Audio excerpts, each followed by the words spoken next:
우리나라 무속인 숫자가 얼마나 되는지 아십니까? 우리나라 무속인 숫자가 역술인이나 무당이나 이런 것에 종사하는 사람들이 얼마 되는지 아십니까? 목사의 숫자가 얼마 되는지 아십니까? 우리나라 교회 많다, 목사들 많다 하지만은 총 목사의 숫자가 14만이라고 합니다. 그런데 무속인의 숫자는 자그만치 100만이라고 합니다. 무속인 100만 시대에 우리가 살아가고 있어요. 학원마다 배우고자 하는 무속인들이 많이 몰려온다는 것입니다. 무속인은요, 정년도 없다는 거예요. 명예퇴직도 없다는 거예요. 그래서 무속인의 숫자가 그렇게 많아졌다는 것이에요. 나라가 얼마나 영적으로 병들어가고 혼란스럽고 약해져 가고 있는가를 보여주고 있는 것입니다. 어떤 사람이 훌륭하고 건강하고 성공적인 삶을 살아가는 것일까?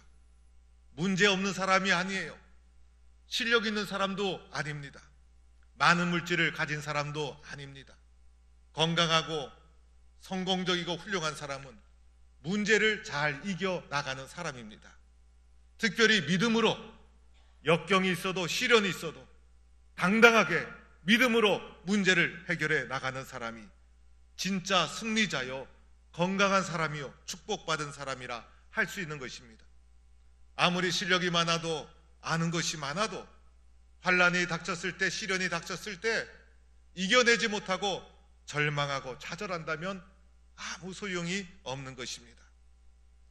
사랑하는 성도 여러분, 오늘 말씀은 예수님께서 물고기 2마리와 보리떡 5개로 5,000명을 먹이신 사건 이후에 일어난 일입니다. 이때 예수님께서 오병이어의 사건을 행한 후에 제자들을 급히 재촉해서 배를 타고 바다 건너편으로 가도록 합니다. 왜 바다 건너편으로 급히 예수님은 떠나신 것일까? 오병이어의 놀라운 사건, 벳세다 들판에서 5,000명을 먹이신 놀라운 사건 직후에 예수님에 대한 지지도가 급상승하게 됩니다. 예수님이 사역의 본질을 잃어버릴 위험성이 있었던 것입니다. 많은 사람들에게 불필요한 시달림을 받을 수 있었던 것입니다. 예수님은 사역의 선교적 본질을 잃지 않은 것이었습니다. 내가 가야 할 강 저편에 복음을 들어야 될 새로운 선교지를 향하여 나아가는 예수님의 모습을 보여주고 있는 것입니다. 그래서 제자들을 급하게 배를 태워서 우리가 가야 될 새로운 선교지를 향하여 출발하는 선교적 본질을 잃지 않은 예수님의 모습을 보여주고 있는 것입니다. 그런데 예수님 제자들을 보내신 후에 홀로 산에 오르십니다. 예수님 왜 홀로 산에 오르셨을까? 기도하기 위해서였던 것입니다. 예수님 산에 올라가 혼자 기도하기 시작합니다. 시간이 가는 줄 모르고 기도합니다. 날이 저물도록 기도합니다. 그만큼 기도할 것이 많았다는 것입니다. 오병이어의 이적을 행하고 새로운 선교지를 향하여 출발하면서 기도의 준비가 되어 있지 않으면 안 되었기 때문에 예수님의 사역의 모든 능력은 기도에서 나온 것이기 때문에 홀로 밤이 어두워질 때까지 오랜 시간 동안 산에서 기도하셨다는 것입니다. 예수님의 기도의 모습은 기도가 얼마나 중요한가를 말해줍니다. 기도 없이 우리는 살 수 없습니다. 기도 없이 믿음의 길을 걸어갈 수 없습니다. 예수님의 기도의 시간이 길었다는 것은 기도가 많았다는 것, 기도가 많았다는 것은 예수님이 늘 기도하는 사람이었다는 것을 말해줍니다. 기도와 공부는 비슷한 점이 있어요. 공부 많이 하는 사람들 보면 공부 많이 했으니 이제 공부할 것 조금 남았겠습니다. 그렇게 물어봐 보시기 바랍니다. 그렇지가 않아요. 공부하면 할수록 많이 하는 사람이 할 것이 더 많아지는 거예요. 기도도 하던 사람이 할 것이 너무 많아요. 공부 안 하는 사람 공부도 안 해서 공부할 것이 얼마나 많이 남았느냐 물어보죠. 공부 안 하는 사람은 희한하게 공부할 게 없어요. 희한하게 기도할 게 없어요. 나는 기도할 것이 없어요. 기도 안 했다는 거예요. 예수님 오늘 기도를 오랫동안 하신 것은 또다시 기도할 것이 너무나 많았기 때문에 평소에 기도하는 분이셨기 때문에, 기도로 새로운 사역에 대해서 준비하지 않으면 안 되었기 때문에 우리에게 기도의 소중함, 중요성을 온몸으로 보여주고 있다는 것입니다. 그런데 이제 제자들이 배를 타고 가는 중에 문제가 발생합니다. 누구에게나 문제는 있는 것이고 문제없는 인생이 어디 있겠어요. 날이 어두워지고 육지에서 멀리 떨어졌을 때 바다 한복판에서 바람이 불어오기 시작합니다. 그런데 그 바람이 바로 거스르는 바람, 길을 막아서는 역풍을 만나게 됩니다. 아마 이 바람을 헤치기 위해서 제자들 12명이 노를 힘차게 저어갔을 거예요. 12명이 다 노를 저을 수도 있었고 최소한 한 명이 노를 저은 것은 아니었을 거예요. 여러 명이 노를 저었지만은 앞으로 갈 수가 없어요. 얼마나 거센 역풍이 불어왔는지. 앞으로 나가지도 못하고 뒤로 돌아갈 수도 없고 날은 캄캄해지고 바람이 불어서 배는 흔들리고 파도는 드세게 일어나고 바다 한복판에서 배가 뒤집어질 수 있는 위급한 상황을 만나게 됩니다. 오늘 이러한 모습은 예수님 없이 살아가는 우리의 인생을 보여주는 것입니다. 예수님 없이 인생을 살다가 바람을 만나고 파도를 만나고 우리의 인생의 배가 뒤집어집니다. 어두운 밤바다, 방향을 할 수 없는 그런 어둠의 시절을 지날 때가 있다는 것입니다. 아무리 앞으로 나가려고 해도 나갈 수가 없어요. 제자들이 이 바다 한복판에서 얼마나 두려웠을까? 예수님 없이 살아가는 우리의 모습을 보여주고 있습니다. 제자들 중에는 수영을 잘하는 제자도 있었지만 수영을 잘하지 못하는 제자도 있었을 거예요. 아무리 수영을 해도 이 어두운 밤바다에 파도가 치고 바람이 부는데 파손되고 나면 살아날 사람은 아무도 없는 것입니다. 그런데 이들이 바다 한복판에서 힘겹게 파도와 맞서 싸우고 있을 때 놀랍게도 예수님이 이들에게 먼저 찾아오십니다. 예수님이 이들에게 찾아오신 이유가 무엇이었을까? 예수님이 왜 이들에게 찾아오셨을까? 이들이 바다 한복판에서 힘겹게 파도와 바람과 맞서 싸우는 불쌍한 모습을 예수님은 다 보고 있었기 때문에, 다 알고 있었기 때문에 예수님이 먼저 찾아오신 거예요. 알고 있었기 때문에 예수님이 찾아오셨다는 거예요. 바람이 불고 파도가 일어나서 배가 뒤집어지는 것과 같은 그런 상황 속에서 밤바다에 예수님이 그들에게 찾아오시는데 어두컴컴한 데서 어떤 물체가 그들에게 다가온다고 생각해 보세요. 제대로 보일 리가 없죠. 제자들이 예수님을 금방 알아보지 못했어요. 예수님인 줄 알지 못하고 유령인 줄 알았어요. 파도와 바람도 무서운데 어두운 밤바다에 유령이 나타났다고 생각해 보세요. 얼마나 놀라겠습니까? 제자들이 유령으로 착각한 이유가 뭐죠? 예수님을 잊고 있었기 때문에. 예수님을 조금이라도 기억했더라면 희미한 물체가 보이더라도 혹시 예수님이 아닐까 기대감을 가질 텐데 파도와 바람과 맞서 싸우면서 금방 오병이어의 기적을 체험한 제자임에도 불구하고 깜깜하게 예수님을 잊고 있었던 거예요. 우리가요, 은혜를 많이 받았어도 시련 만나고 어려움 만나면 예수님 잊어버리는 거 순식간이에요. 예수님이 옆에 계신 걸 모르는 거예요. 그래서 다가오는 예수님을 보고 유령인 줄 알고 오늘 본문에 보니 무서워하여 소리를 질렀다는 거예요. 여러분, 이 소리가 보통 소리겠어요? 이 비명이 보통 비명이겠어요? 여러분 같으면 이런 상황 속에서 비명을 어떻게 지르겠어요? 조용하게 지르겠어요? 벌벌 떨면서 소름이 돋으면서 눈동자는 커지면서 머리는 쭈삣으면서 소프라노로, 그것도 하이 소프라노로 귀신이라고 소리를 지르지 않았을까? 근데요, 맨 처음에 유령인 줄 알고 놀란 사람도 놀라지만요, 더 놀란 사람은 비명을 듣고 옆에 있었던 사람이었을 것 같아요. 옆에 있는 사람이 비명을 지르니까 비명을 왜 지르는지도 몰라고 비명을 지르고, 그래서 이 바다 한복판에서 제자들이 탄 배의 12명 모두가 비명을 지르며 공포 속에 들어가게 됩니다. 여러분, 다가오신 분이 예수님이셨어요. 그런데 예수님을 제대로 보아야지 제대로 보지 못하니 비명을 지르는 거예요. 예수님을 알아보지 못하니 고통의 수렁에서 벗어날 수가 없는 거예요.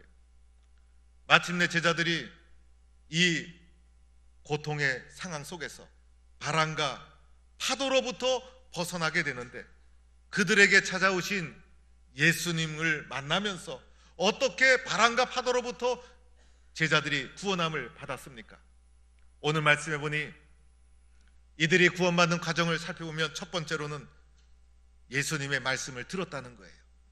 유령인 줄 알고 공포감의 소리를 질렀지만은 예수님의 음성, 안심하라, 내니 두려워하지 말라.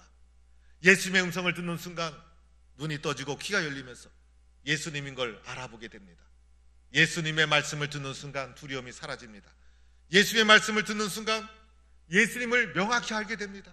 예수님의 말씀을 듣는 순간 불안한 마음이 사라집니다. 예수님의 말씀을 듣는 순간 이길 수 있다는 용기가 생깁니다.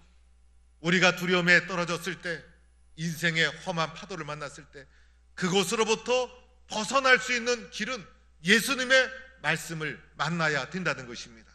예수님의 말씀이 두려움과 시련으로부터 우리를 이겨나갈 수 있도록 세워주게 된다는 것입니다. 두 번째는 예수의 말씀을 듣고 예수님만 바라보아야 한다는 것입니다. 예수님에 대한 담대한 믿음을 가지고 예수님만 보아야 합니다. 베드로가 예수님인 걸 알아본 후에 어떻게 했습니까? 예수님, 만일 주님이시거든 나를 명하사 물 위로 오라 하소서. 결단하는 겁니다. 여러분, 신앙은 결단이에요.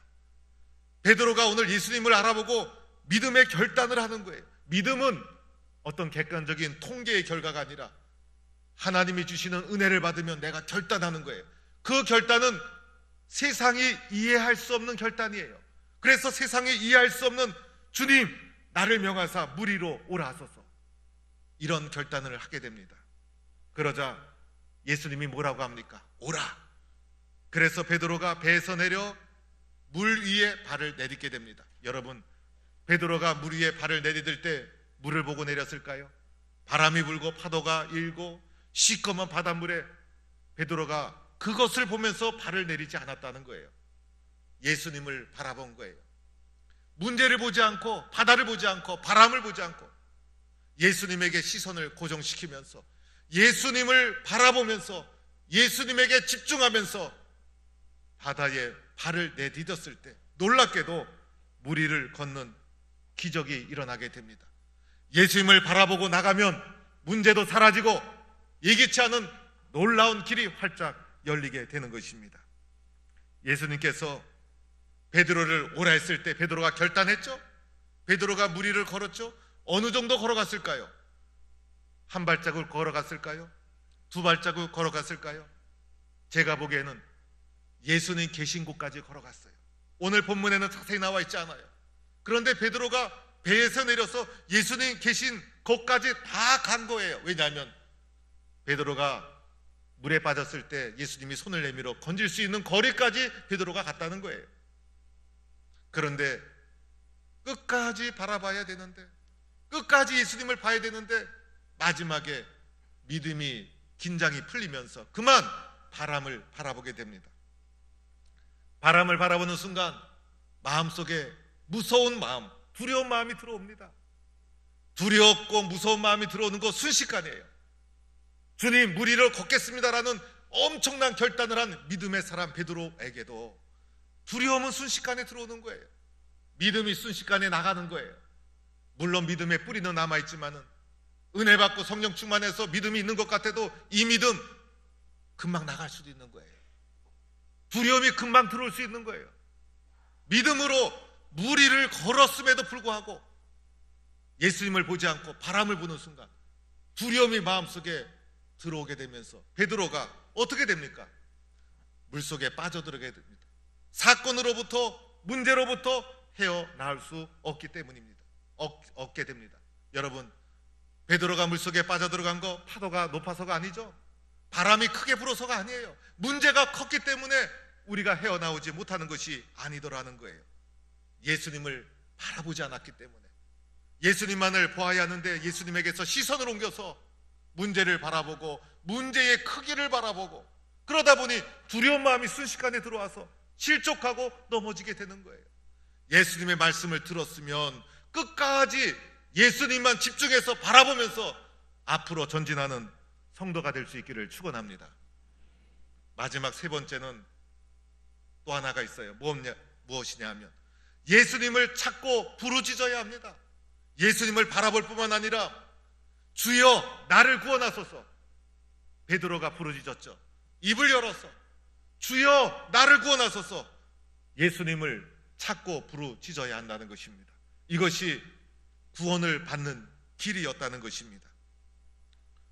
물에 빠져 보셨습니까? 물에 빠지는 거 순식간이에요. 물에 빠질 때 천천히 빠집니까? 그렇지가 않아요. 사람이 물에 퐁당 빠지면요 순식간에 물속에 꼴까닥 들어가게 됩니다. 베드로가 물속에 빠져 들어가는 순간 뭐라고 했죠? 주여 나를 구원하소서. 주님을 본 거예요. 바람을 보다가 물속에 빠져 들어가면서 시선을 주님에게로 옮기면서 주여 나를 구원하소서. 이 고백은 신앙 고백적인 용어예요. 사람 살려 하지 않았죠. 사람 살려는 지나가는 사람 아무나 가까이 있으면 나를 살려달라는 거예요.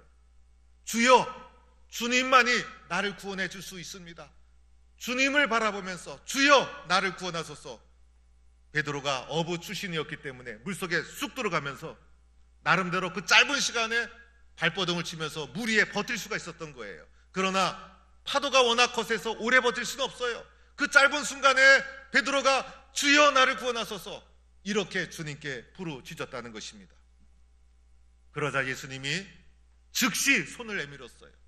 오늘 말씀해 보니 예수님이 제자를 보낼 때도 즉시, 밤바다에 찾아올 때도 즉시, 손을 내밀 때도 즉시, 예수님은 즉시 우리에게 다가오시는 분이십니다. 이 모든 사건이 순식간에 벌어지는 거예요. 예수님이 손을 내밀어 베드로를 붙잡았어요.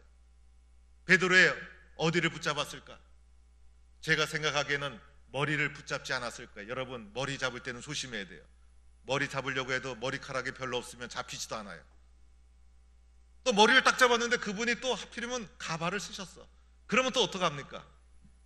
머리를 잡지 않았을 것 같아요. 베드로의 옷을 잡았을까? 옷도 잡지 않았을 것 같아요. 왜냐하면 다급한 이 짤막한 순간이었지만은 주여 나를 구원하소서라고 비교적 긴 문장을 부르짖을 정도로 오래 버틸 수는 없었지만은 파도가 있는 밤바다에서 베드로가 어부 출신이었기 때문에 나름대로 몸부림을 치면서 버틸 수 있는 짧은 시간이었고 베드로는 분명한 의식을 가지고 물 위에 들어가고 있는 상황이었어요. 베드로가 물속에서 물을 몇 번 먹고 다 초조금이 되었으면 그 사람의 옷을 잡아 꺼냈을 수도 있었을 거예요. 주여 나를 구원하소서 하니까 예수님이 오늘 말씀에 즉시 손을 내밀었죠. 그 내미는 손을 베드로가 본 거예요. 물속에서. 그래서 그 손을 보는 순간 베드로도 자신의 손을 내민 거예요. 그래서 예수님의 손을 붙잡게 된 거예요. 이 부분은 성경에 나와 있지 않지만은 제가 해석하다 보니까 묵상하다 보니까 아무래도 베드로가 주님을 향해서 손을 내밀은 것 같아요. 손을 내밀 때 어떻게 내밀었을까? 한 손을 내밀었을까? 두 손을 내밀었을까? 제가 보기에는 두 손을 내밀었을 것 같아요. 베드로의 성격과 성향상 한 손을 내밀지 않았을 거예요. 베드로가 얼마나 결단의 사람이었어요. 주님 나를 명하여 물 위를 걸으라 하소서. 결단의 사람이었잖아요. 그런데 주여 나를 구원하소서 결단하며 손을 내미는데 살기 위해서 한 손으로는 바다 물을 저어가고 한 손은 예수님께 손을 내미는 그런 결단하지 않았을 거예요. 손을 내미는 것은 내가 죽는 거예요. 내가 살기 위해서는 손으로 바닷물을 저어서 떠 있어야 되는 거예요. 손 없이 어떻게 물에 떠 있을 수 있어요? 여러분 발을 휘저어서 물속에 떠 있을 수 있겠어요? 손이 도와줘야 되는 거예요. 그런데 베드로는 한 손으로는 내 의지로 살기 위해서 물을 젓고 한 손으로는 예수님 도와주세요 이러면서 손을 내미는 성향이 아니었어요. 결단의 사람이었기 때문에 예수님의 손이 자기에게 다가오는 것을 바라보면서 주여 나를 구원하소서라고 하면서 두 손을 올려서 예수님의 손을 붙잡았다는 거예요. 두 손을 올리는 순간 베드로는 죽게 돼 있어요. 두 손을 올리는 순간 예수님의 손을 잡히지 않을 수도 있는 거예요. 두 손을 올리는 순간 물속으로 쑥 들어갈 수 있는 거예요. 죽기를 각오하고 내가 가지고 있는 능력, 실력으로 버틸 수 없습니다. 내 힘으로 벗어날 수 없습니다. 내가 살아봤자 얼마나 더 버틸 수 있겠습니까? 내 능력으로 이 밤바다에서 아무리 수영을 해도 결국은 죽는 겁니다. 주님, 죽기를 각오하고 내가 손을 뻗는 순간 내 몸은 물속에 들어갑니다. 그러나 내가 사는 길은 내가 죽고 주님 손을 붙잡는 길밖에 없습니다. 그래서 믿음의 용기로 손을 뻗어서 자기를 향해 다가오는 예수님의 손을 잡았던 거예요. 그래서 예수님이 그를 안전하게 이끌어 오셔서 배에 올리게 되었다는 것입니다. 사랑하는 성도 여러분, 예수님을 향해 믿음의 두 손을 뻗을 수 있는 성도가 될 수 있기를 축원합니다. 내 속에 예수님이 분명히 계시면, 믿음의 중심이 있으면 흔들리지 않아요. 바람이 불면 부는 대로, 파도가 치면 치는 대로, 이런 말 들리면 그 말대로 흔들리고, 우리는 인생을 살면서 믿음대로 살지 못하고 세상의 물결과 파도 위에 쓸려가는 우리들의 연약한 모습. 바람이 불고 파도가 쳐도 예수님을 바라보고 죽기를 각오하고 두 손을 내미는 순간 우리 인생의 모든 파도, 시련의 바람은 잔잔해질 줄로 믿습니다. 모든 어려움, 모든 시련 믿음으로 이기게 됩니다. 오늘 예수님께서 베드로에게 말씀하셨죠. 믿음이 작은 자야, 왜 의심하느냐? 무엇을 말합니까? 의심하지 말라, 두려워하지 말라, 염려하지 말라, 걱정하지 말라. 예수님을 향하여 믿음의 두 손을 내밀어라. 그러면 내가 그 손을 잡아서 파도로부터, 바람으로부터, 수렁으로부터 너를 이끌어 올려주겠다. 오직 주님만 바라보고 예수님 향해 믿음으로 두 손을 내미는 성도가 될 수 있기를 바랍니다.